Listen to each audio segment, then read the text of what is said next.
Once again, welcome students. In the last video, we have discussed about the Napoleon Bonaparte and its Napoleon Code. Napoleon code के हमने last time में merits discuss किए थे. जहाँ पर merit होते हैं वहाँ पर डिमेरिट्स ज़रूर होते हैं. सो लास्ट वीडियो में हम जैसे कि मेरिट्स से डिस्कस कर चुके हैं. सो इस वीडियो में हम उसके ड्रॉबैक्स या डिमेरिट्स डिस्कस करेंगे. सो पहला है censorship that means बाउंडेशंस. So Napoleon Bonaparte ने जैसे ही वो स्टार्टिंग में जब वो एम्परर बना तो उसने काफ़ी वेलफेयर वर्क की, काफ़ी पोलाइट रहा. लेकिन जैसे जैसे टाइम बीतता गया उसने बाउंडेशंस लगानी शुरू कर दी. अब कोई भी नेपोलियन के अगेंस्ट ना तो बिना परमिशन के कुछ लिख सकता था ना कुछ बोल सकता था. दैट मीन्स फ्रीडम किसी को भी अपने एक्सप्रेस करने की नहीं थी.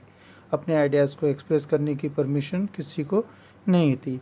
कोई भी आपको पब्लिश करना है या कोई भी आपको स्टेटमेंट देना है या ऐसा कुछ भी जो कि गवर्नमेंट से रिलेटेड है तो उसके लिए पहले आपको परमिशन लेनी पड़ेगी और परमिशन मिलने के बाद ही आप कर सकते हैं. अगर आप ऐसा नहीं करते हैं तो आपके अगेंस्ट इंक्वायरी होगी, आपके फिर चार्जेस लगाए जाएंगे और इस तरीके से आपको फिर जेल और बाकी टॉर्चर पनिशमेंट दिया जाता. तो ये सब कहते हैं सेंसरशिप था जो कि उसने किया हुआ था. तो ये एक ऐसा ड्रॉबैक था जिसने बहुत ज़्यादा लोगों को उसके अगेंस्ट कर दिया. नेक्स्ट था not in favour of women. जैसा कि आपको क्लियर हुआ, ये कोड वीमेन के फेवर में नहीं था. जैसे कि प्रॉपर्टी रिलेटेड अगर हम बात करें सो प्रॉपर्टी का उन्होंने प्राइवेट जो प्रॉपर्टी है उसको आप मीन्स लोगों के फेवर में उन्होंने किया तो सही, लेकिन इसमें वीमेन का कोई भी पार्टिसिपेशन नहीं था. जो भी प्रॉपर्टी है वो या तो हस्बैंड के नाम होगी या फिर फादर के नाम होगी या फिर ब्रदर के नाम होगी.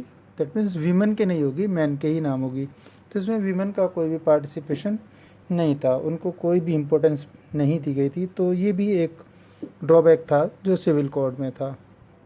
नेक्स्ट जो इसमें स्टेप था वो था फोर्स्ड. पीपल को किया जाता था, लोगों को फोर्स किया जाता था कि आप फ्रेंच आर्मी को ज्वाइन करो. कंपलसरी है, आपके पास चॉइस नहीं है कि आप ज्वाइन करें या ना करें. आपकी इच्छा नहीं है, आपको फोर्सफुली आपको करना ही पड़ेगा.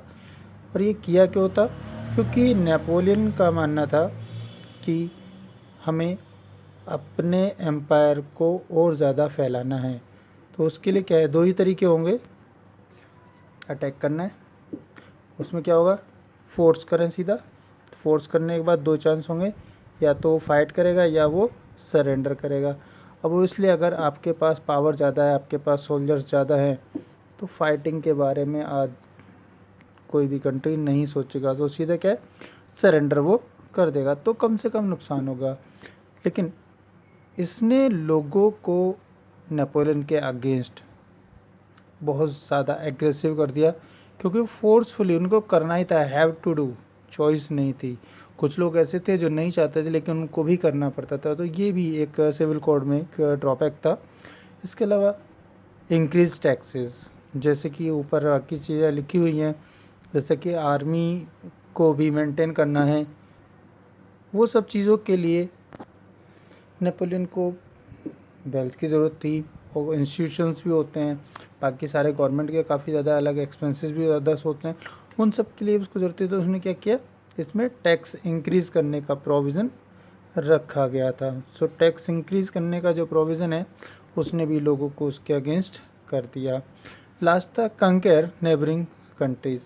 जो पड़ोसी देश हैं उनके ऊपर अटैक करना, उनको कैप्चर करना. इससे क्या हुआ, जो आसपास के दूसरे कंट्रीज़ हैं वो उसके दुश्मन हो गए. और इसी का रिज़ल्ट था कि जैसे रशिया, प्रूसिया, ऑस्ट्रिया, ब्रिटेन, ये सारे जो कंट्रीज़ हैं ये नेपोलियन के अगेंस्ट हो गए. दैट मीन्स ये सारे एक साइड आ गए और नेपोलियन दूसरी साइड में. और लास्ट में क्या हुआ, वाटरलू की बैटल हुई. उस वाटरलू बैटल में नेपोलियन बोनापार्ट की डिफ़ीट हुई और उनकी मृत्यु हो गई। इस तरीके से नेपोलियन बोनापार्ट का जो एक रोल था या जो एक ग्लोरियस टाइम पीरियड था, रेन टाइम पीरियड फ्रांस में, उसका एंड हो गया। सो स्टूडेंट्स, इस तरीके से फ्रांस में आप देख सकते हैं कि पहले मोनार्की, इसके बाद डेमोक्रेसी, मोनार्की दैट मीन्स जो बॉर्बन फैमिली थी, इसका डेमोक्रेसी आपको पता ही है, रॉबर्सपेरे वगैरह ये जो लोग आए। इसके बाद फिर दोबारा से नेपोलियन, तो नेपोलियन का मतलब हो गया फिर दोबारा से मोनार्की, फिर दोबारा से डेमोक्रेसी नेपोलियन के बाद में। तो इस तरीके के फ्रांस में काफ़ी ज़्यादा उथल पुथल का माहौल रहा, कभी इसमें डेमोक्रेसी आती, कभी मोनार्की आती, और इस तरीके से करते करते एट लास्ट यहाँ पर फाइनली डेमोक्रेसी इस्टेब्लिश हुई और फ्रांस एक डेमोक्रेटिक रिपब्लिक कम्प्लीटली बन गया। सो स्टूडेंट्स, मैं समझता हूँ कि आपको अच्छे से यहाँ पर नेपोलियन बोनापार्ट, उसका रोल और फ्रांस में रेवोल्यूशन और उसका इम्पोर्टेंस सब कुछ अच्छे से समझ आ गया होगा। अगर फिर भी कोई प्रॉब्लम रही है तो आप मुझे मैसेज कीजिए या मुझे कॉल कीजिए, मैं आपके रिप्लाई करूँगा। आपकी जो प्रॉब्लम होगी उनको रिज़ॉल्व करने की पूरी कोशिश करूँगा। लेकिन तब तक घर में रहिए, सेफ़ रहिए। Thank you.